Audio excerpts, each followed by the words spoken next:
रोशन जीवन के अंतिम पड़ाव में था, इसलिए वह तीर्थयात्रा पर जाना चाहता था। उसने अपने जीवन भर की कमाई एक जगह एकत्रित कर रखी थी। जब उसके मन में तीर्थयात्रा पर जाने का ख्याल आया तो उसने उसमें से कुछ अशर्फियां निकल ली और बाकी बची हुई 1000 अशर्फियां एक थैली में भर ली और अपने मित्र दीनानाथ को देते हुए बोला, मित्र, यह मेरे जीवन भर की कमाई है। अब मैं तीर्थयात्रा पर जा रहा हूँ। अगर मैं 1 साल के अंदर नहीं आ पाया तो तुम इन्हें किसी नेक काम में खर्च कर लेना। 1 साल तक ये अशर्फियां तुम्हारे पास मेरी एक अमानत है। अगर मैं आ जाऊंगा तो मैं आकर वापस ले लूंगा। दीनानाथ ने कहा, आप चिंता ना करें, मैं आपकी ये अमानत संभल कर रखूंगा। आप बिना चिंता किए आराम से तीर्थयात्रा पर चले जाइए। दीनानाथ की बात पर यकीन कर रोशन चला गया।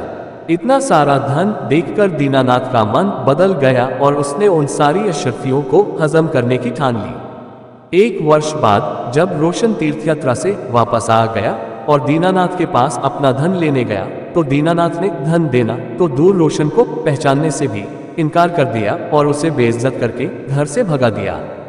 बेचारा गरीब रोशन अपने दोस्त की इस हरकत पर यकीन ही नहीं कर पा रहा था, लेकिन रोशन ने भी हार नहीं मानी और अपना धन दीनानाथ से लेने के लिए उसने बादशाह अकबर के दरबार में न्याय के लिए गुहार लगाई।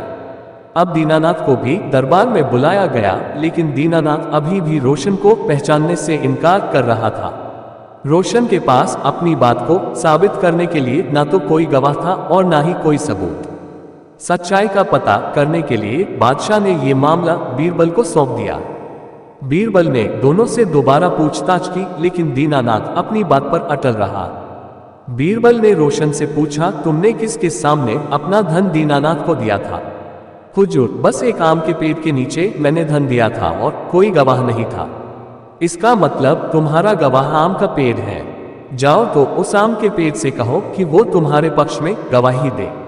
अगर वो ना माने तो उसकी मिन्नतें करना, लेकिन पेड़ को गवाही के लिए लेकर आना, तभी तुम्हारा धन तुम्हें वापस मिल सकता है।